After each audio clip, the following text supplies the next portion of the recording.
Mnajua vizuri kwamba the university crisis started in September, and the university crisis had three issues.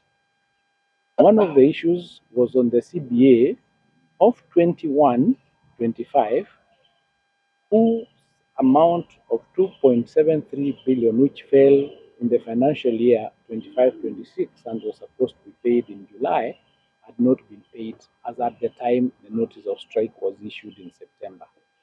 But 3 or 4 days into the issuing of that strike notice, that amount of 2.73 billion for the CBA of 2021-2025 was paid.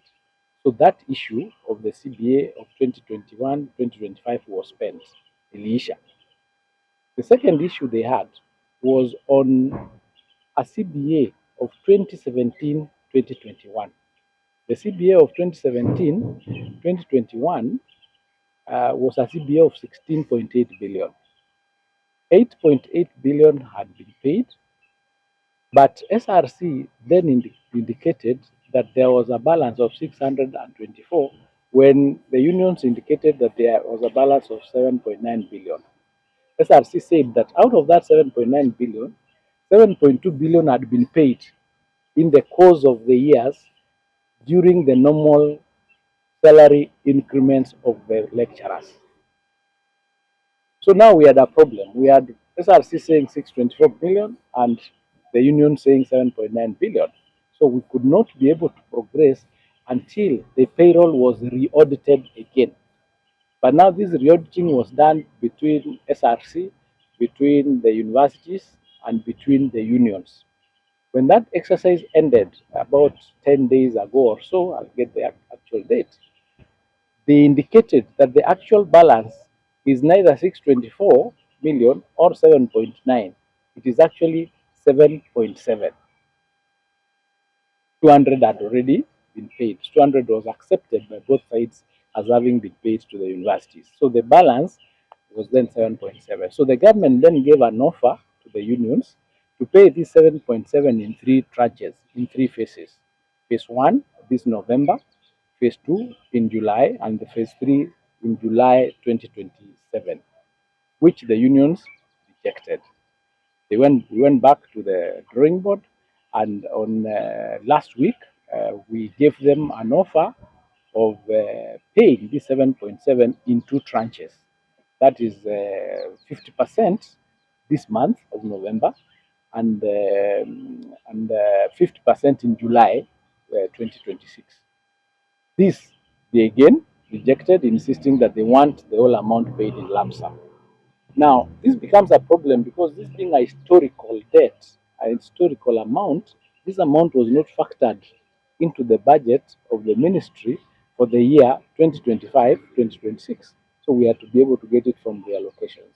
When you do those reallocations, you can only take so much from the budget, because if you take more, then other programs will suffer because they will not have enough resources to be to undertake their programs because of that budget cut. So we explained all this to them, that the difficulty is not that the government doesn't want to pay the 7.7, but the funds are not available to be paid because they were not budgeted for.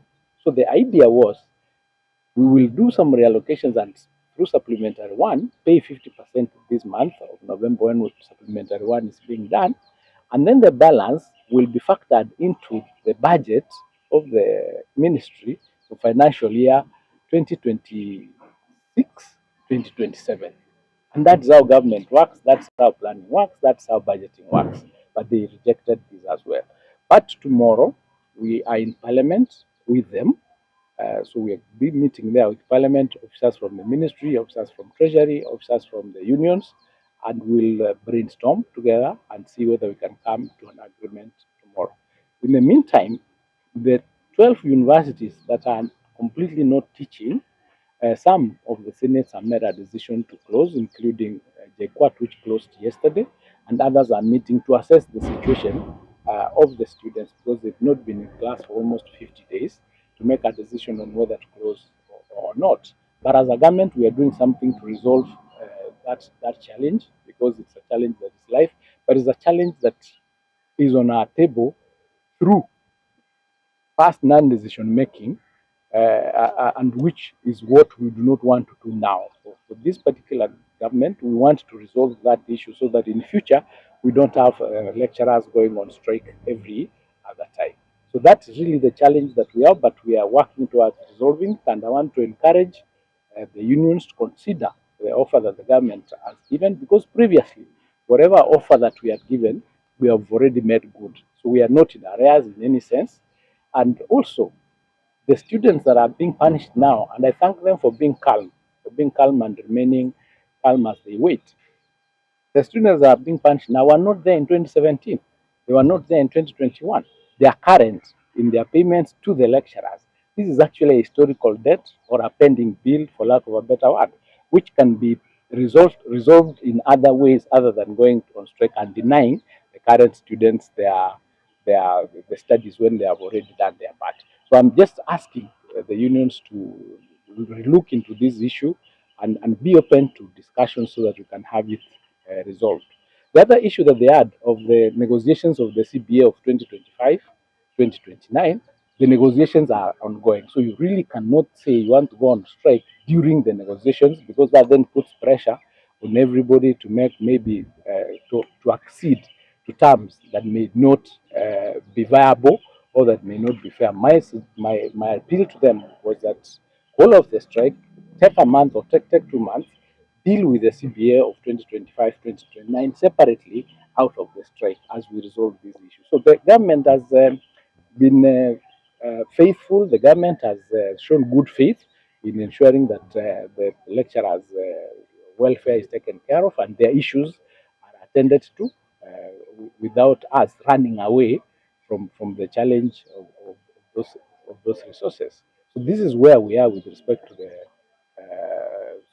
university strike lecturers. And also, ladies and gentlemen, there is a court case that was filed in September by the universities against the unions, and then the court said that particular strike is not protected. It was interdicted.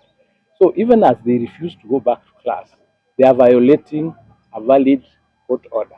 And when you violate a valid court order, you can be subjected to contempt proceedings. So, but we have not done that because we have been negotiating and saying, can we resolve this matter in an amicable way? And that's what I'm asking them to do. Thank you so much. Thank you.